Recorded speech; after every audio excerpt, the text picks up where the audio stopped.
rubro-negro, tudo bem com vocês? Na tarde dessa sexta-feira, o Mengão foi mais uma vez ao Lincoln Financial Field e saiu de lá com uma vitória histórica em cima do Chelsea, 3-1 de virada. Combinado com outro resultado da rodada, o Mengão não apenas está classificado às oitavas de final da Copa do Mundo de Clubes da FIFA, como já garantiu a liderança e pode jogar mais descansado contra o Los Angeles FC na próxima terça-feira.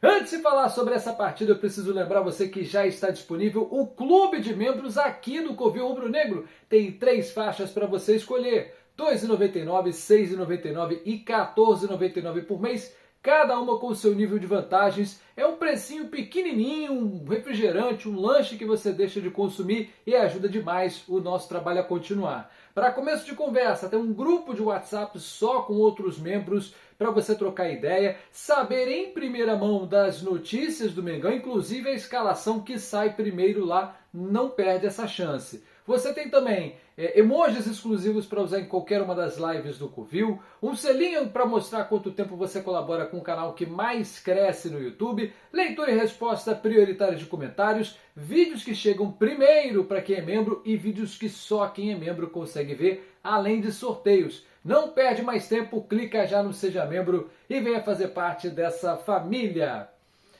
Então, meus amigos, segunda rodada da Copa do Mundo de Clubes, o Mengão começou perdendo para o Chelsea. Entramos em campo com uma escalação um pouco complicada, assim, eu tenho algumas discordâncias com o Filipe Luís, mas ele sabe muito bem o elenco que tem na mão e levou a campo a seguinte equipe: Rossi, Wesley substituindo Varela, Danilo substituindo o Léo Ortiz, Léo Pereira e Ayrton Lucas titular mais uma vez. No meio-campo, Pulgar, o Jorginho e o Arrascaeta, e lá na frente Gerson, Luiz Araújo e Plata, que substituiu o Pedro.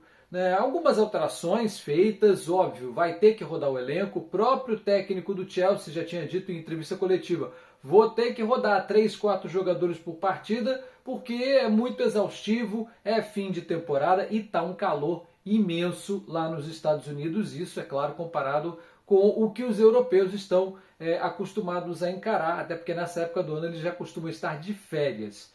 Bom, como eu disse, o Mengão começou perdendo, começou em cima, insinuante, fazendo um jogo muito equilibrado, mas aí uma infelicidade aconteceu com Wesley. Wesley e Pulgar se embananaram ali, e no contra-ataque o português Pedro Neto puxou da ponta esquerda, saiu na cara do Rossi, conseguiu jogar ali no mínimo espacinho deixado pelo Rossi, que fechou o paredão, mas o português conseguiu achar uma brecha para abrir o placar. 12 minutos, mas o Flamengo não sentiu o gol. Claro, o psicológico do Wesley foi para o espaço, né? Ele demorou um pouquinho a entrar no jogo exatamente por conta dessa falha clamorosa, mas o time respondeu muito bem, não sentiu o gol, continuou em cima do Chelsea. O primeiro tempo inteiro foi de domínio do Flamengo, isso não é clubismo, de fato o Flamengo foi melhor, e o Chelsea nos deu uma experiência de time sul-americano. Veja bem, um time das principais ligas europeias,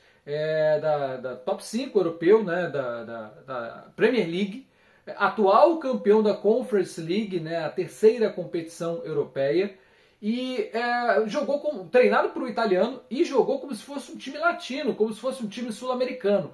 Picotaram o jogo todo, parecia jogo de Libertadores. Bateram uma barbaridade, tanto que o árbitro salvadorenho teve que distribuir alguns cartões amarelos para a equipe do Chelsea. Eles fizeram tudo, absolutamente tudo que a gente está acostumado a encarar em jogos de Libertadores, né? Parecia que a gente estava jogando contra um Peñarol, contra uma LDU, porque foi bem essa experiência. E olha que eles têm poucos jogadores latinos, se não me engano só o Enzo Fernandes e o Caicedo, que é equatoriano, o Enzo Fernandes é argentino, que são os latinos aí do elenco do Chelsea, o elenco titular. Como eu disse, o Flamengo dominou no primeiro tempo, apesar de não ter conseguido marcar o seu gol de empate, e fez um bom primeiro tempo, mas excelente mesmo, de almanaque, foi o segundo tempo.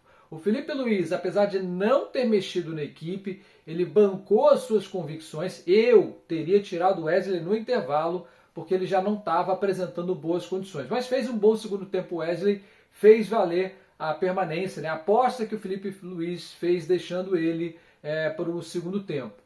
não sentimos o gol. E aí no segundo tempo, com 10 minutos, vem a alteração que aí, meus amigos, foi a hora que muito flamenguista entregou para Deus. Você está perdendo o jogo contra um time europeu. Se esse resultado continuasse, poderia complicar muito a trajetória do Flamengo. O tempo está passando, o que você faria? Bom, Felipe Luiz resolveu ousar. Ele tira o craque do time, tira o Arrascaeta para entrar o Bruno Henrique aos 10 do segundo tempo. Com isso, o Gerson passa a fazer a armação de jogadas, o Plata vai lá para a ponta direita e o Bruno Henrique vai para o papel de centroavante, de falso 9. E deu certo, o Flamengo começou a empilhar oportunidades perdidas e o gol não demorou a sair com 6 minutos dessa alteração. Cobrança de bola parada, bola na área, e aí lá na ponta direita quem aparece? O próprio Bruno Henrique para empatar o jogo e desafogar a tensão de 47 milhões de rubro-negros. E o Flamengo, que já estava melhor, estava partindo para cima, dando um calor imenso no Chelsea, virou o jogo muito rapidamente. Numa cobrança de escanteio, mais uma vez a bola que vai para a direita, o Danilo vai lá dar um coice na bola. Com 20 minutos do segundo tempo, o Flamengo já está virando o jogo para cima do Chelsea. Realmente, emoções não faltaram no segundo tempo. E ainda teve mais. Logo depois do segundo gol, o gol da virada, o Chelsea fez alterações e uma delas foi o Nico Jackson, que durou 3 minutos em campo porque ele tentou agredir o Ayrton Lucas, levou cartão vermelho direto. Obviamente, não dava para relaxar, 2-1 ainda era muito pouco contra um gigante europeu e o Felipe Luiz viu a necessidade de fazer mais alterações. Aos 36 minutos do segundo tempo, ele tira o Gerson e o Wesley para as entradas de Wallace, Ian e Varela. E eu não preciso nem dizer que deu resultado, porque 1 minuto depois das alterações, no primeiro lance, tabela muito bonita pela direita entre o Wallace, Ian e Plata. O Plata erra a assistência, mas o Wallace, Ian estava ali bem ligado na entrada da pequena área, cara a cara com o goleiro. O garoto que vem arrebentando na base e comparecendo bastante no profissional quando é acionado, foi lá e meteu no fundo da rede. Opinião minha, para mim, o Wallace Ian já é a primeira opção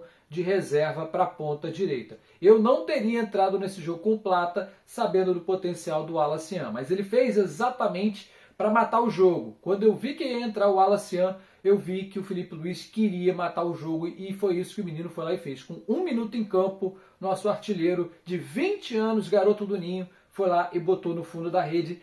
3-1, uma atuação magistral do Flamengo no segundo tempo. Para mim não era a melhor escalação, mas o Felipe tem um elenco na mão, sabe muito bem o que ele estava enfrentando. Felipe e Jorginho já foram jogadores do Chelsea na década passada. O Felipe ficou lá apenas uma temporada, o Jorginho mais de 200 jogos, então conhecem muito bem como jogam esse adversário. E deu certo, as substituições foram perfeitas, o trabalho de contenção, de resiliência do Felipe foi muito bem organizado. Hoje a gente assistiu uma aula de futebol do Felipe Luiz. E a partir daí, com 3-1, o torcedor flamenguista começou a olhar para os resultados da noite. Na rodada da noite a gente teve o Esperance Tunis enfrentando o Los Angeles FC, uma pelada brabíssima, essa que é a grande verdade, e o time tunisiano venceu 1-0, o melhor resultado possível. Por quê? Porque agora, na última rodada, o Flamengo pega o já eliminado Los Angeles FC. Pelo critério de desempate, o primeiro critério é confronto direto. Como o Flamengo venceu tanto o Esperance quanto o Chelsea, ainda que o Los Angeles apronte para cima do Flamengo, a gente vai ter um triplo empate em 6 pontos. Como o Flamengo já venceu tanto o Chelsea quanto o Esperance Tunis, confronto direto, a gente está livre. Então, de qualquer jeito, o Flamengo será líder dessa chave.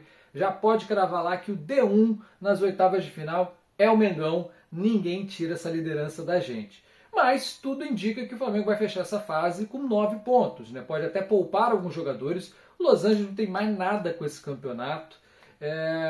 O Mengão, se vencer, vai embolsar mais 2 milhões de dólares, que esse é o prêmio que a FIFA dá a cada vitória na Copa do Mundo de Clubes, pelo menos na fase de grupos. E agora deixa Chelsea e Esperance Tunis se matarem. Eu espero que os tunisianos vão vencer o Chelsea? Não, não espero. Mas também, para mim, não me importa quem vai classificar, porque esse segundo lugar classificado só pode encarar o Mengão lá na frente do campeonato, não é assunto para agora. E eu estou mais torcendo que o europeu se lasque mesmo e caia logo na primeira fase, passe vergonha. E aí, como eu disse, na rodada da noite, a gente também teve uma definição importante no grupo C, que é o grupo que cruza com esse grupo D do Flamengo. O Flamengo, como já está confirmado na liderança do grupo D, vai encarar o segundo lugar do grupo C. Ou seja, com o resultado da vitória óbvia do Benfica em cima do Auckland por 6-0 e o Bayern de Munique vencendo o Boca Juniors por 2-1, o grupo está com o Bayern já classificado, né? Provavelmente será primeiro lugar. Vai encarar, para você, assim, para resumir bem, o jogo que interessa para o rubro-negro é Bayern e Benfica. Por quê? O Bayern, se vencer, ele garante a liderança e empurra ali ou Benfica ou Boca para encararem o Flamengo. Se empatar, o Benfica fecha com 5 pontos e será o segundo colocado, portanto, será o adversário do Mengão. Agora, se der Benfica, ele passa o Bayern e joga o Bayern de Munique, o alemão, para cima da gente. Então, meus amigos, eu não sei vocês, mas eu gostaria muito de encarar o Boca Juniors, porque dos 6 sul-americanos é a equipe mais fraca e dos 3 postulantes desse grupo C também me parece ser o adversário mais acessível. É outro jogo que a gente teria que encarar numa senhora catimba, mas eu vejo um Boca Juniors muito mais vulnerável do que Benfica e o Bayern de Munique nem se fala. É uma seleção do mundo e eu não gostaria de encarar esse time já nas oitavas de final.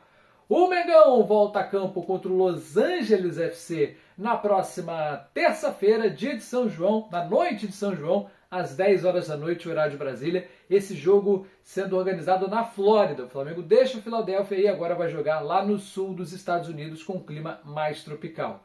Um grande abraço a todos. Na quarta-feira tem mais Ligado no Lance aqui no Clube Rubro Negro. Até a próxima. Tchau, tchau, galera!